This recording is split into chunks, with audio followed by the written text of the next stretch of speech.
There's so many exciting resonances with all of the papers so far. I'm going to stick, unfortunately, closer to my text, but maybe we can talk about some of these resonances throughout the day. My paper also, I think, like Karma's, I hewed pretty closely to some of the questions that were asked in the charge for the conference, and particularly the question of how might users rewrite explicit or implicit codes of use through their practices. So I'm going to be telling you the kind of spare version of this story in 15 minutes or less. After World War II, France, like other European countries, faced an enormous task of reconstruction. During the war, one building out of every 20 in France had been destroyed, and one out of every 5 had been damaged. Faced with wartime destruction, a severe housing crisis, and a fervent desire to create a more just social order, in 1945, France embarked upon a modernizing project that included building hygienic and rational homes for all citizens. State-planned public housing, designed according to modernist principles, would end social segregation and deliver comfort to each citizen. Modern homes would not simply rehouse the French cheaply and quickly, but would also create a new France by shaping modern, efficient, and cultured inhabitants. With this ambitious undertaking at stake, housing officials, architects, engineers, tastemakers, and residents articulated and contested visions of the modern mass home. So I'll very briefly outline the who, how, and why of rulemaking, rule challenging, and rule revision as they pertain to domestic architecture in the France of the 1950s and 60s. And I'll provide some representative cases and argue that rules did constrain modernist architects in their attempts to solve the housing crisis, but the state could and did change its rules. Why and how did rules become necessary? To respond to the severe housing crisis, in 1946, the state created a new ministry, the Ministry of Reconstruction and Urbanism, and its housing office subsequently embarked upon an energetic period of research and experimentation intended to lead to inexpensive, comfortable homes. After an initial flirtation with prefabricated single-family detached homes, the ministry discovered that the process most likely to resolve the ongoing housing crisis was the mass production of units in grands ensembles, these high-density, high-rise apartment complexes. In 1951, the Cité Rotterdam in Strasbourg had been France's first grand ensemble with 800 units. And in 1952, the first residents moved into Le Corbusier Unité d'Habitation, which you're probably familiar with, in Marseille, which housed 1,600 people.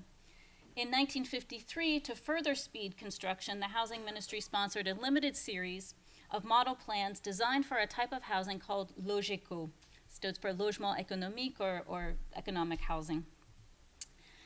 Builders choosing LOGECO plans received bonuses from the state to build, which encouraged proliferation of the models. If plans were meant to maximize industrialization of construction, the state did not want to stint on quality. So model plans were evaluated on the basis of a 10-page document which specified floor plan dimensions and guidelines for distribution, but also habitability. Could they be lived in? The Housing Ministry conceived of the apartment unit essentially as a cluster of specialized rooms, one room, one function, linked together with 2 principles in mind. And this is a quote from the guidelines. The relative position of rooms must satisfy a double condition. First, reduce to a minimum the routes taken most frequently by the occupants inside the home. That was meant to save energy. Assure to family life, number 2, the potential for gathering at certain times, meals, communal entertainment, and for isolation at other times, nighttime activities, bathing, absorbing work. Absorbing work seems like a kind of normative notion of what you do in the home if you're housing multiple classes of people. Meals were to be taken in a separate room from the kitchen to protect diners from the chaos and dirt of meal preparation. Suspicious of solutions that seemed to work only on paper, the ministry micromanaged like LOGECO plans, specifying that architects should ascertain that the door to the toilet was not positioned in such a fashion that a brusque opening might cause an accident. Furthermore, they should assure that essential pieces of furniture could be placed in the rooms and had architects trace these on to the plans with their exact proportional measurements. When the first book of LOGECO model plans was published in June 1953, Then Housing Minister Pierre hastened to reassure architects of the free exercise of their profession, writing, "Great freedom subsists, however, since the model plans impose neither the exterior architecture nor a single mode of construction. They limit themselves to specifying the interior dispositions of the premises with the normalization of a certain number of accessory elements like communicating doors."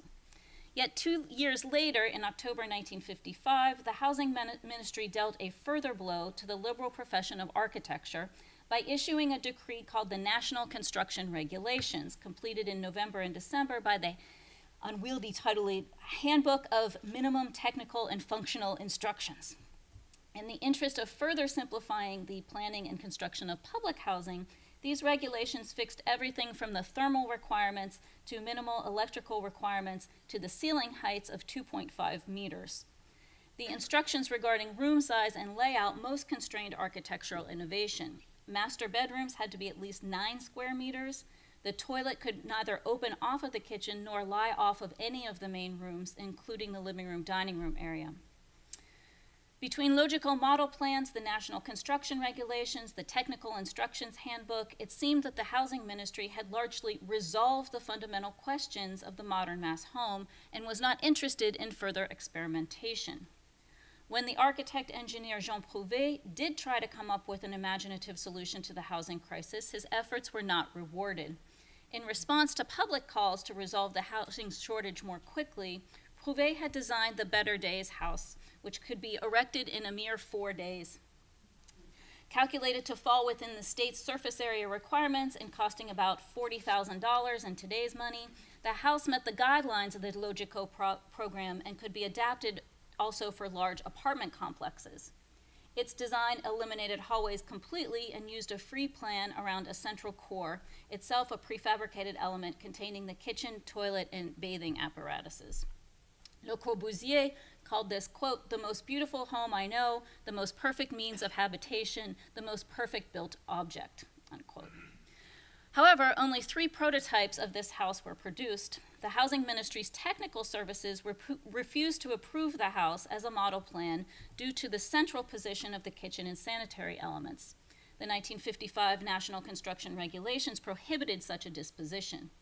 The ministry thought the layout unhygienic, since neither the kitchen nor the sanitary installations had access to light or direct ventilation via windows. Moreover, from the housing officials' viewpoint, the position of the kitchen and bathroom in the midst of the living area was thought to detract from the aesthetic quality of the family room. So it's noteworthy that norms, these ostensibly technical determiners, existed to protect not only contemporary notions of hygiene, but also a dwelling experience defined by elite conceptions of tastefulness. The example of the Better Days house demonstrates how even experienced housing professionals like Prouvé, who had been trying for 2 decades to combine techniques of mass production and modernist principles to create livable, low-cost housing, ran up against a system of administrative, technical, and financial limitations that could stymie innovation. Complaints began to appear frequently in the architectural press, blaming the government, builders, and an uneducated public and press for precluding architects from finding the highest quality solutions to the housing crisis. As 2 architects observed, the regulation enforcing ceiling heights of 2.5 meters even kept them from proposing 2-story apartments like those found in Le Corbusier's Postwar Unité d'Habitation. So the subsequent regulations he would not have been allowed to build that in 1955 and onward. They further complained that the prescription against bedrooms smaller than 9 square meters were unfair because, quote, "all the foreign countries have adopted bedrooms of 5 and 6 square meters, so everyone else gets to do it." Architects chafed too at the authority given to the engineers of the technical services. Despite the state's affirmation that the architect would be free to exercise his métier within the grand ensemble format, proliferating constraints meant this was far from the truth. Yet, despite architects' complaints, it wasn't until critiques of the grand ensemble began to appear in public forums that the state began to pay attention. Nearly as quickly as the housing projects were going up, resistance to the new mass housing began to emerge in the French press and from residents at the end of the 1950s. Critics thought the new homes resembled rabbit cages and decried their potential to dehumanize the inhabitants who lived in such massive complexes. They worried that these plans, repeated at the scale of 2,500, 5,000, 9,000 units, would increase conformity and diminish individualism. So in 1958, with Charles de Gaulle retaking the president of the new Fifth Republic and of the Fourth Republic, an official named Pierre Sudreau took the helm of the housing ministry.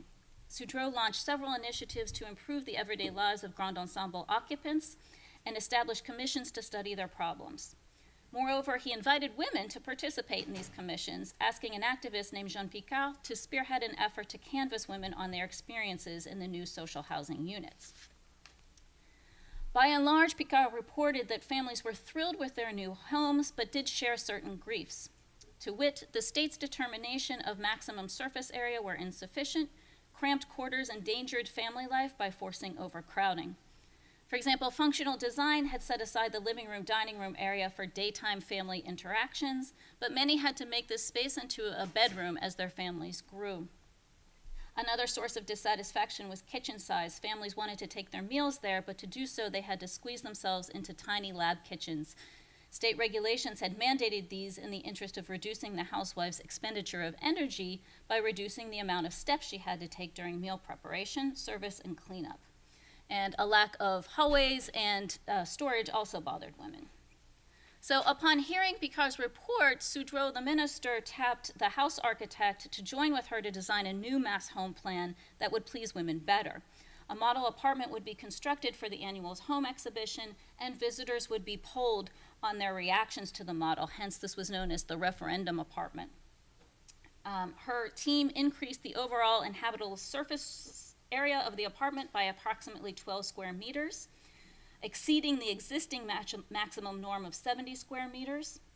And other changes included the connection of the master bedroom to one of the children's rooms so that you could check on children in the night. A long hallway and entryway restored independent circulation. A second sink facilitated morning and bedtime preparation for the family of 6 for whom this home was designed. And some of the changes seemed minor but reflected major improvements for daily living in the eyes of those surveyed. So a small bathtub replaced the shower stall, which was ubiquitous in social housing, and twice as many electrical outlets appeared in each room than called for in the state's technical instructions handbook. So following the success of the referendum apartment, the housing ministry implemented a number of changes that responded to residents' concerns. Most significantly, Sudreau revised the size requirements for state-funded housing. In April 1960, the ministry raised the minimum surface area norms for LOGECO, and in 1961, the maximum surface area norms for social housing also increased. In addition to augmenting the surface area of the apartments, the housing ministry proceeded to improve their quality. A new technical instructions handbook was issued by Sudreau in 1960 and spoke directly to the public's criticisms by stipulating in family homes, kitchens could no longer directly open onto the living room, dining room area, but they also endorsed the notion of the eat-in kitchen by specifying a minimum combined surface area for the kitchen and the living room, dining room area of 21 square meters. So the living room retained its status as the most important room in the house since it had to measure 12 square meters, but architects were given a little bit of wiggle room to allow women to eat in their kitchens, and in fact allow the whole family to eat in the kitchen. Other improvements included an increase in the amount of storage space in social housing, and the minimum temperature of a heated apartment rose from 53 degrees in the bedrooms and 60 degrees in the living dining room area to a consistent 64 degrees throughout the entire apartment. So ideas about what constituted comfort as they were kind of enmeshed in these technical norms are shifting as France entered the more prosperous 1960s. They also tried to extend the life of these referendum apartments by subsidizing certain building companies to build more of them in the Parisian suburbs and elsewhere. And cumulatively, these changes don't amount to a revolution in public housing. But for our purposes today, I think we can reach 2 conclusions. First, despite this being the heyday of technocratic expertise in France, The French state showed no signs of amending its rules based on architects, who are the expert practitioners' complaints or recommendations.